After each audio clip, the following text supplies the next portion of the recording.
I never expected a hot tub to ruin my sense of balance, emotionally or physically, but that night did something to me I still can't quite explain. Maybe it started long before the bubbles, the steam, the glow of garden lights reflecting off the surface. Maybe it started years ago, back when I first met him under circumstances so ordinary they felt impossible to associate with the chaos he'd later cause inside me. But on that particular Friday, it was just supposed to be two best friends unwinding after a stressful week. Nothing more. Nothing dangerous. Nothing life-altering. And yet, as I walked toward the back garden of Alex's family cottage, wet grass brushing against my ankles, the faint smell of rain still hanging in the air, I already sensed something was different. He texted me earlier, "Mate, get over here. I've got a surprise. Don't chicken out." Alex knew I hated surprises. He also knew I'd show up anyway. The cottage was in the outskirts of Brighton, away from the noise and mess of the city. We used to come here during school holidays, sneaking biscuits, arguing over who cheated at cards, staying up until ridiculous hours laughing at nothing.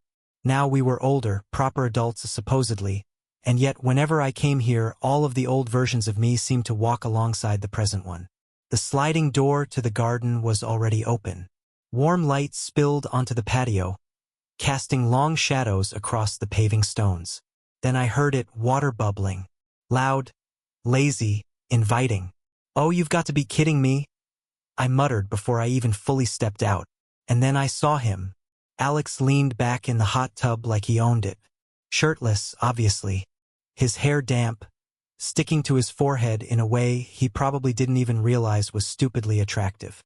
Steam curled around him, softening every edge, making him look unreal. "There he is," he said, lifting his head. "About time. What's the surprise?" I asked, already feeling my heart thudding too fast. "You're looking at it." He grinned. "Get in." I blinked. "Get in? You do know humans have this thing called preparation? You don't just... Mate, you're rambling." He flicked water at me. "Clothes off. Or in. I don't care. Just get in." I swallowed hard. Double meanings were always dangerous with him. He never intended them. Or maybe he did. I never dared assume. "You're impossible," I said. But my voice felt quieter than usual. I hesitated only because I knew what sitting half-naked next to Alex always did to me. It removed every defense I'd spent years building. I could handle him with clothes on, mostly. I could handle him across a sofa, across a table, across the room. But inside a tiny steaming pool where our knees might brush, where our legs might tangle without meaning to, absolutely not. And yet I stepped closer. Steam touched my face. Warmth reached out to me like a pair of hands and invited me in. "Come on," he murmured, softer now. "You look like you're thinking too much again." I always thought too much where he was concerned. Still, I stripped down to my boxers and climbed in. The heat wrapped around me instantly, calming and overwhelming at the same time. Alex watched me with an expression I couldn't read. "Better," he said quietly. I sank deeper into the water, hoping the bubbles hid how my chest rose too fast. "Why a hot tub?" I asked, desperate to keep my voice steady. "Because we don't relax enough. And because I thought it'd be fun." He stretched his arms out along the edge. His hand rested halfway behind me. "Plus, I've been wanting to talk to you." That word, talk, made my stomach twist. Alex didn't talk, unless something had been eating at him. "What about?" I asked. He shrugged. "Later. For now, just be here." But being there was exactly the problem. Because the closeness. His thigh brushing mine whenever he shifted, the water swirling between us, the soft glow of lights reflecting off his skin, made it impossible not to notice him. Every inch of him, every breath he took. And then he looked at me, really looked at me, and whatever composure I had left began to slip. I tried not to stare at him too openly, but Alex wasn't making it easy. He kept moving just slightly, adjusting himself, stretching his arms, brushing against me like he didn't entirely realize what he was doing. Or maybe he did. "You're quiet," he said after a while. "I'm relaxing," I lied. "You look like you're trying not to pass out." I forced a laugh. "The water's just hot." He leaned closer, his voice dropping. Is it the water? My breath caught. He didn't mean it the way I heard it. He couldn't. Alex didn't flirt. Except sometimes he did things that felt suspiciously like flirting, leaving me confused for days. You're reading too much into everything, I said quickly. And you're pretending you're not dying of stress, he countered. I looked away, watching steam rise in thin curls. I've just had a long week. Which is exactly why you need this, he murmured, placing his hand briefly on my shoulder before resting it back on the edge. The touch was casual. Too casual. The kind of casual that unravels you inside without permission. We sat in silence for a moment. Only the bubbling water filled the air. He shifted again, accidentally knocking his knee against mine under the surface. Sorry, he said. It's fine. You sure? Positive.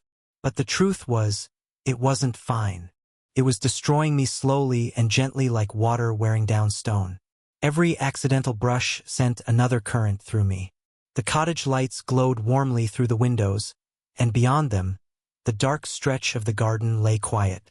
The sky above was deep blue, a single star peeking through a break in the clouds. Everything felt still, suspended. Alex exhaled deeply. Can I ask you something? Go on. Have I been weird lately? I blinked. Weird? You? Always. He nudged my leg underwater, deliberately this time. I'm being serious. What do you mean by weird? I asked. He hesitated, eyes shifting away. I don't know. Just off. Different. Like I'm not acting like I usually do. My heart picked up pace. Do you feel different? He looked back at me. Sometimes. Around you. The words hit me so hard I forgot how to breathe. Don't look at me like that, he added, trying to laugh it off. I'm not saying you're the problem. Am I part of it? I asked before I could stop myself. I don't know, he murmured. Maybe. The silence that followed wasn't empty. It was heavy, charged, full of things neither of us could say out loud. I wanted to ask what he meant. I wanted to ask why he felt different around me. But the words stayed trapped in my throat. Instead, he moved closer, only slightly, but enough that his shoulder brushed mine. The simple contact sent a ripple through me that he must have felt because he froze. You okay? He asked softly. Yeah, I breathed. Just warm. He watched me for a long moment. The same soft expression he'd worn earlier returned, thoughtful, almost vulnerable. Then he did something that stunned me completely. He lifted his hand out of the water and let it hover near mine, close enough that I could feel the heat radiating off his skin. He didn't touch. He just hovered, waiting. I didn't move. That tiny gap, the almost touch, the not quite contact, felt louder than anything else that night. I could hear my heartbeat in my ears. Finally, he whispered, I don't know what's happening to me lately, and neither did I. We stayed like that for a while, caught in a strange, fragile bubble of silence and tension. I knew something was shifting between us. Something I wasn't ready for but had secretly wanted for years. Something I didn't trust, because wanting things you're not allowed to want had become second nature to me. Do you ever get that feeling, Alex said suddenly, when you're about to say something but your brain just stops you? All the time. Like you'll ruin everything if you speak. Yeah. He nodded slowly. That's been happening to me a lot. I swallowed. With me. He didn't answer immediately. He looked at the water, then at me, then away again. Yeah, he said quietly. With you. A lump formed in my throat. This was real. This wasn't my imagination twisting things into shapes that suited my feelings. He was admitting something. Something big. Alex, I began, unsure what I was even about to say. But before I could finish, he shifted closer again, his knee pressing firmly against mine beneath the surface. This time he didn't pull back. His skin stayed there, warm and deliberate. He watched my face, specifically my reaction. You didn't move, he murmured. I didn't want to. He inhaled sharply, like he'd been waiting months to hear those words. Maybe years. Mate, he whispered, voice trembling just enough that I noticed.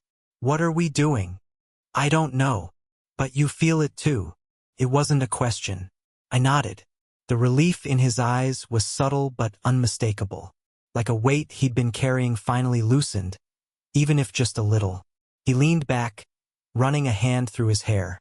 I've been trying to wrap my head around this for ages. I didn't want to make it weird. You're my best friend. You're the last person I'd want to mess things up with. You haven't messed anything up, I said quickly. Haven't I? His voice cracked, barely noticeable. Because lately, when I look at you, it's not the same anymore. My breath stilled. He rubbed his face. And I don't know what to do with that. You know me. I've never felt something like this. Not with anyone. Not like this. Hearing him actually say it, made something inside me collapse and rebuild itself in the same moment. I didn't want you to notice, I whispered. Notice what? How I look at you. He froze. You look at me? I let out a shaky breath. Always. His expression shifted entirely. Shock, realization, something dangerously close to hope. Why didn't you tell me? Because you've always been you. Straight, untouchable, out of reach. And I didn't want to risk everything. But you feel something. Yes. He stared at me, jaw tightening as if he was fighting himself. The bubbles from the jets slid around us, catching the soft garden lights. The air felt thicker, the steam heavier. Then Alex said, "Come closer." I didn't move at first. I wasn't sure he meant it the way it sounded. He reached under the water, his fingers brushing the side of my waist. Barely, but enough to guide me just a breath closer. Enough to make my pulse explode. "Alex, just don't run," he whispered. "I'm not running." Good. He exhaled slowly, a shaky breath that warmed the space between us. Every part of me felt like it was on the edge of something irreversible. The water seemed louder somehow, though neither of us had moved in several seconds. His hand still touched my side, lightly but undeniably. He didn't grip. He didn't pull. He just kept it there, the gentleness more powerful than anything else he could have done. I felt off, he admitted, his voice soft and raw. But maybe off isn't the right word. What's the right word then? I asked. I think the word is scared. The confession made my chest tighten. What are you scared of? I whispered. You. He paused. How you make me feel. The world stilled. My stomach flipped violently. The heat of the water felt insignificant compared to the heat burning under my skin. He moved his hand slightly, sliding his thumb just a fraction along my waist. A tiny motion, barely noticeable, but to me it felt like someone had just pulled the floor out from under my feet. You undo me, he whispered. I had no idea how to respond. I'd spent years imagining Alex saying things like this, and now that it was real, my brain refused to function. He looked at me, properly, deeply, with a kind of vulnerability I'd never seen in him before. Not even during the worst moments of his life. Not even when he'd cried on my shoulder after his breakup 2 years ago. This was different. This was him standing on the edge of something unknown. Do you want me to stop? He asked. No, I said instantly. He breathed out. Good, because I'm not sure I could. He shifted closer until our legs pressed together fully under the water. My pulse jumped violently, but I didn't move. Couldn't move. You've been in my head for weeks, he murmured. I can't sleep properly. I can't think straight. Every time I close my eyes, there you are. My throat tightened. Why didn't you say anything? Because I didn't want to force you into anything. His voice softened. I still don't. You're not forcing me, I whispered. He swallowed, gaze flicking briefly to my mouth before lifting back to my eyes. The movement was fast, subtle, but I caught it. My breath faltered. I don't know what this means, he said softly. I don't know what's allowed. I don't know where the lines are. We can draw them together, I said, surprised at my own steadiness. His hand moved up my side, sliding slowly through the water until it rested near my ribs. Still gentle, still waiting. You're shaking, he whispered. So are you. He smiled faintly. Yeah. He leaned forward, just a little, his forehead hovering close to mine. Not touching, not quite, The warmth radiating off him felt hotter than the water. "I don't want to mess this up," he said. "You won't." "I might." His voice broke. "Because part of me wants to." He stopped, catching himself. "Never mind. Say it." "Part of me wants to cross a line we can't uncross." My heart thundered. "What line?" I whispered. "The one where I can't pretend I don't want you." The air left my lungs in a hard rush. "I'm not pretending either," I breathed. He froze. Then something in him snapped. Not angrily, not recklessly, but like a tightly held secret finally giving way. He leaned in until his forehead touched mine, our breath mingling. His hand slid further up, fingers brushing my skin under the water in a way that made my entire body feel weightless. "Tell me to stop," he whispered again. "I won't. Tell me you don't want this." "I can't." His hand reached my back, pulling me gently, carefully, closer until our chests touched just faintly under the water. Every bubble, every shift in the water, every breath felt amplified. "Then don't pull away," he murmured. "I'm not pulling away." And I didn't. We didn't kiss. Not then. Not in the hot tub. The moment was too fragile, too delicate, too full of unspoken emotion. A kiss would have been too much, too fast. We both knew that. Instead, he held me, lightly, tentatively, his forehead pressed to mine, our breaths unsteady and shared. We stayed like that for a long time, suspended between fear and desire, between friendship and something undeniably more. The water bubbled softly around us, blurring the boundaries between our bodies, keeping us close without force. His hand eventually drifted down to rest on my arm, thumb brushing slow circles that made me shiver. "I didn't think you'd let me this close," he whispered. "I've wanted you close for a long time." He exhaled shakily, tilting his head so our foreheads rubbed gently. "How long?" "Years. Years." He almost laughed, breathless. "How did I not see it?" "You weren't looking." He hummed softly as if considering that. "I'm looking now." I closed my eyes. "I know." He shifted again, drawing me slightly nearer. Not fully, not completely, but enough that our knees touched and stayed touching. Enough that his breath brushed the corner of my cheek. "Can I tell you something?" he murmured. "Anything. I've never been scared of wanting someone before." His voice trembled. "But with you, I'm terrified." I opened my eyes, meeting his. "Why?" "Because if I want you, I can't pretend it's casual. I can't pretend it's something I'll get over."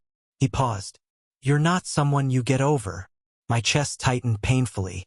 "You won't lose me," I said. "You can't promise that." "I'm promising it anyway." He stared at me for a long time, as if memorizing every line of my face. The steam curled around us, turning everything soft and warm and unreal. "Come inside with me," he whispered finally. My breath hitched. "Alex." "Not for anything like that." He smiled faintly. "Just stay with me tonight. Not even in my bed. I just want you near me. I can't explain it." I nodded slowly. "Okay." We climbed out of the hot tub, feet dripping against the patio, the cold air hitting our skin and making us gasp. He handed me a towel before taking one for himself, his eyes lingering on me longer than necessary. Inside the cottage, the warmth wrapped around us immediately. He kept glancing over his shoulder as we walked through the living room, like he was checking I was still there. In his room, he paused.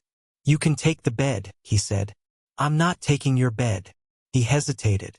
"Share it then." The air thickened. "Are you sure?" I asked quietly. "I just want you beside me," he whispered. "Nothing more. Not tonight." I nodded. "Okay." We lay on the bed, both on top of the duvet at first. The room was dim, a single lamp glowing on the bedside table. Rain had started outside, light and soft against the windows. He turned on his side, facing me, his hair still damp, his skin warm, his expression soft in a way I'd never seen before. "I keep thinking I'm dreaming," he murmured. "You're not." He reached out slowly, brushing his fingers against the back of my hand. A small touch, but loaded with meaning. "Can I hold your hand?" he whispered. "Yes." He intertwined our fingers gently, as if worried he'd break them. The sensation was almost overwhelming. His thumb moved over my knuckles in slow, rhythmic strokes. "Can I tell you something else?" he asked. "Yeah. When I pulled you closer in the hot tub, you looked like you couldn't breathe." "I couldn't." "Why?" I swallowed. "Because you were touching me like you wanted me." He inhaled sharply. "I did." My pulse thundered. He moved closer, stopping just inches from my face. "And right now," I whispered, "I think you want the same thing." He closed his eyes for a moment, like he was gathering courage. When he opened them again, something in his expression had settled. Certainty, warmth, openness. "I want you," he breathed. "Not just tonight. Not just because of a moment in a hot tub. I want you because I've never felt anything like this before, and I don't want it to go away." My chest tightened painfully, wonderfully. I squeezed his hand. "I don't want it to go away either." Slowly, carefully, he leaned in and rested his forehead against mine again. Just like in the water, but softer now, gentler. We stayed like that for a long time. Warm, close, quiet. His fingers tightened around mine. "You're not powerless anymore," he whispered. "I never was," I said softly. "You just make me feel things I can't control." He smiled against my skin. "Good, because you do the same to me." And then, finally, he pressed the softest kiss to my cheek, lingering just long enough to make my whole body shiver. "Tomorrow," he murmured, "if you still want it, I'll kiss you properly. I'll want it." He exhaled a shaky breath. "Good." We fell asleep tangled together, fingers intertwined, breathing slow and steady. No lines crossed too far, no boundaries broken, nothing unsafe. Just two best friends finally admitting what had been building for years. The hot tub hadn't made me powerless. Alex had, and for the first time I wasn't afraid of that. The next morning, sunlight filtered softly through the blinds, painting stripes across the room.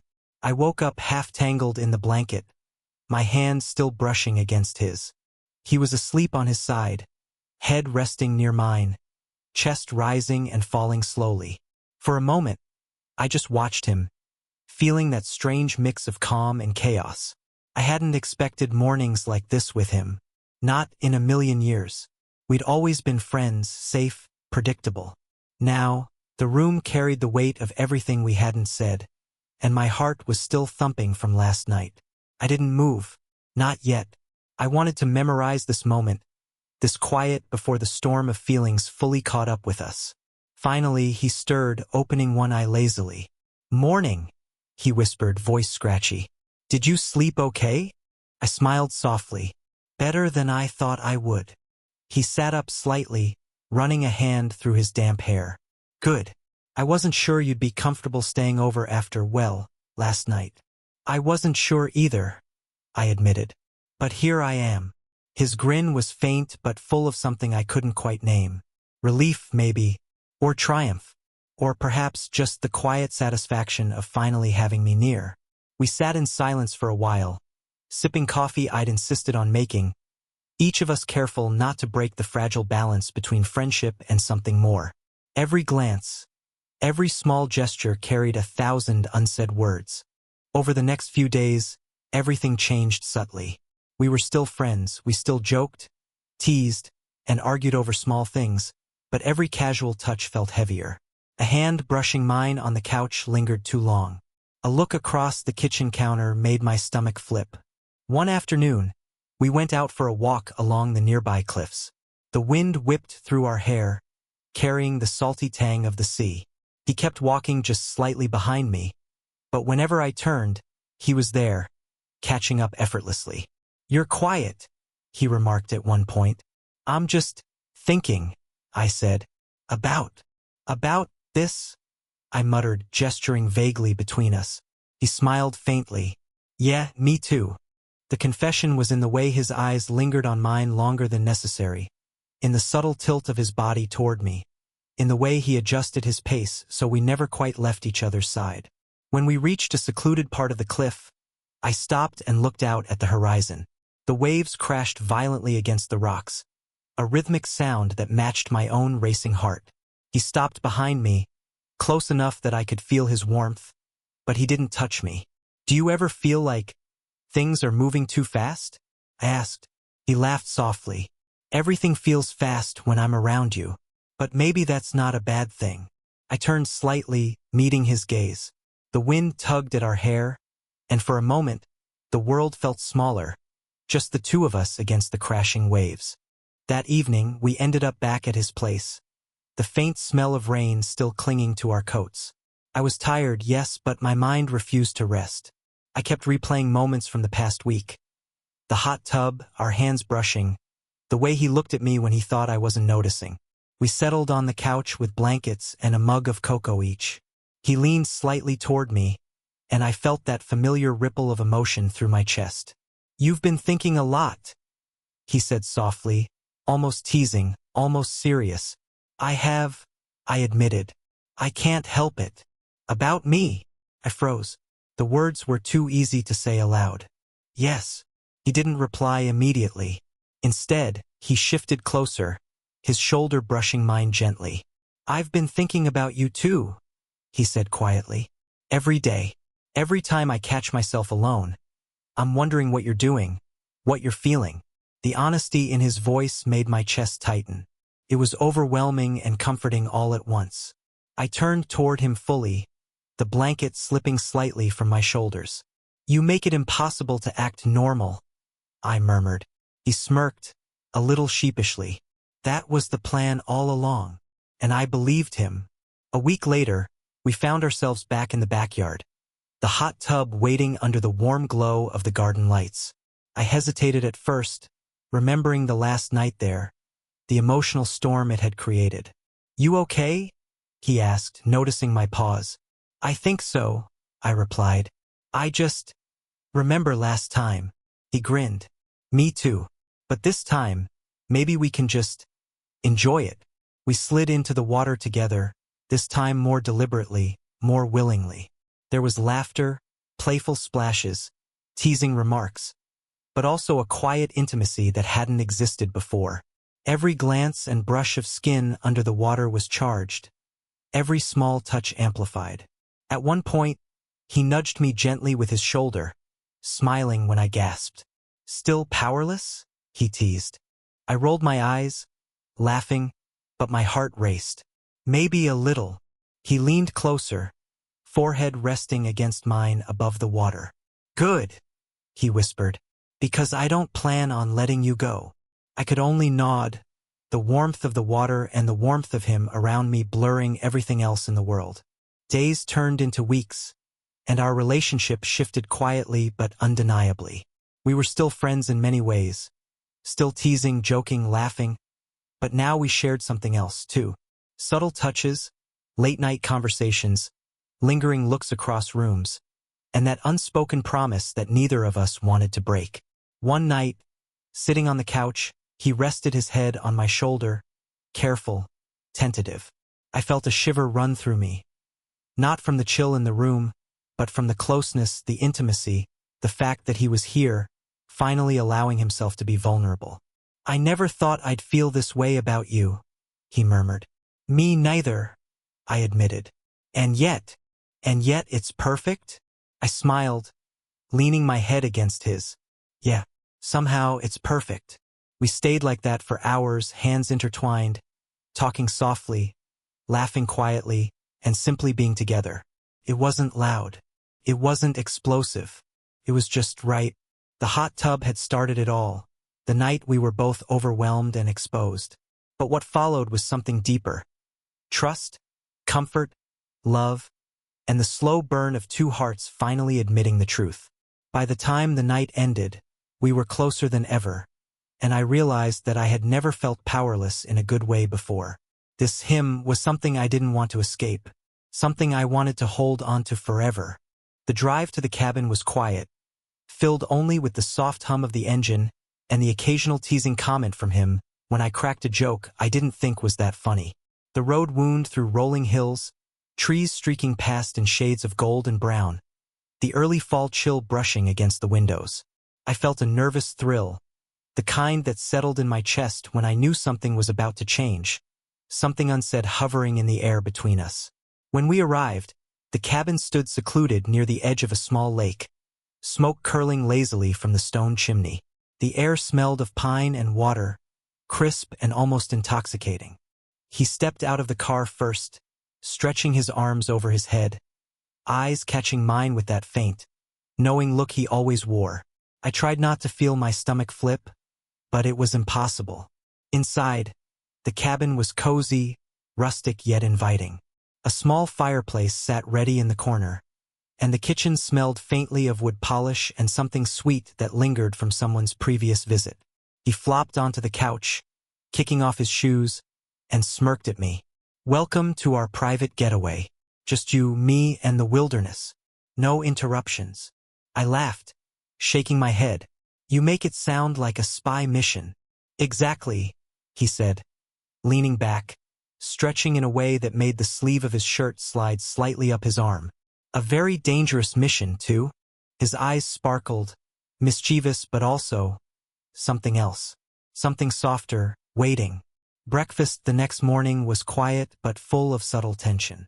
We moved around each other in the small kitchen, reaching for coffee mugs, stealing bites of toast, brushing past each other occasionally. Each touch, each accidental bump of shoulders, felt heavier than it should. My mind raced, thinking of last night, of the way his eyes lingered on me, and I could feel my pulse quicken even as I tried to act casual. "You take your eggs seriously, huh?" he said, watching me carefully as I flipped my own breakfast with meticulous attention. "Someone has to," I teased back, keeping my voice light. "Otherwise, breakfast becomes chaos." "Chaos is fun," he said, leaning against the counter close enough that our knees brushed. "But maybe not with you." The words weren't a question, but the look in his eyes made my chest tighten. I smiled, heart hammering, and tried to focus on the eggs in front of me, even as his shoulder pressed gently against mine. After breakfast, we set out on a hike, the trail winding along the edge of the lake and into the trees. The path was uneven, scattered with rocks and fallen leaves, and every few steps one of us would reach out to steady the other. Sometimes it was subtle, a hand brushing against mine when climbing over a root, sometimes more deliberate, lingering a fraction of a second too long.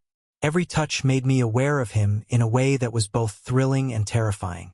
"I can't believe how quiet it is here," I said, trying to distract myself from the way his hand had lingered on my back for a second longer than necessary. "It's peaceful," he said, "quiet enough to hear your thoughts. Or other things." His grin was faint, teasing, but there was a vulnerability behind it, a softness I hadn't noticed before. We walked in silence for a while, the forest around us golden and glowing in the afternoon sun. Leaves crunched under our boots, and the occasional bird call pierced the quiet. I felt the weight of him walking beside me, his pace mirroring mine, and I wondered how long it would be before the tension between us snapped into something undeniable. At one point, we stopped near a small stream, and he crouched to adjust his shoe. I leaned against a nearby tree, pretending to look at the water, but really I was watching him. He straightened, brushing his hands on his pants, and glanced at me. "You're staring." "Maybe I am," I admitted, unable to hide the warmth creeping up my neck. "I don't mind," he said softly, stepping closer. The air between us felt charged, the sound of the stream blending with the rapid beat of my own pulse. "Actually, I kind of like it." I swallowed, feeling my throat dry, and nodded slightly. His eyes caught mine again, holding me in a way that made me forget to breathe. Later, back at the cabin, the evening brought the kind of quiet intimacy that words couldn't describe. We sat near the small fireplace, mugs in hand, the light flickering over our faces. Every movement felt slow, deliberate. Every laugh, every glance, every brush of our hands carried the weight of what we both wanted, but neither dared to fully claim yet. "I don't think I've ever felt this comfortable," he said, voice low. "With anyone." "Me neither," I admitted. It's like nothing else matters when we're here. His hand brushed against mine as he reached for his mug, lingering just long enough that my pulse jumped. I didn't pull away. Couldn't. There was something in the way he looked at me, in the heat radiating from his proximity, that made everything else fade into the background. As night fell, we stepped outside onto the cabin porch, blankets draped around our shoulders. The stars were scattered across the sky, cold and bright, the lake reflecting their shimmer in ripples. He sat close enough that our thighs brushed, small sparks of electricity running through every accidental touch. "You ever think about what if?" he murmured, voice low. "About what?" I asked, heart thudding.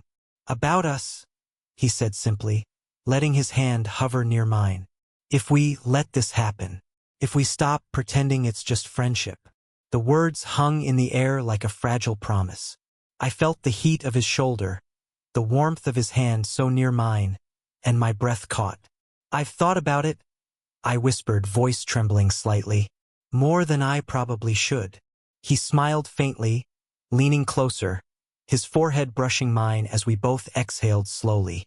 "Neither have I," he admitted. "And I want to stop pretending. I want this us, if you do." I closed my eyes for a moment, feeling the weight of every emotion, every stolen touch, every longing look. When I opened them again, I leaned into him, our foreheads resting together, fingers finally entwining. "I want that too," I said softly. The night stretched on, filled with quiet laughter, whispered confessions, and the kind of closeness that made the world outside the cabin disappear. Every touch was deliberate, yet careful. Every smile was loaded with unspoken promise. The weekend had become more than just an escape. It had become a turning point. A slow unraveling of walls and hesitation. A chance to explore what we'd both been feeling all along.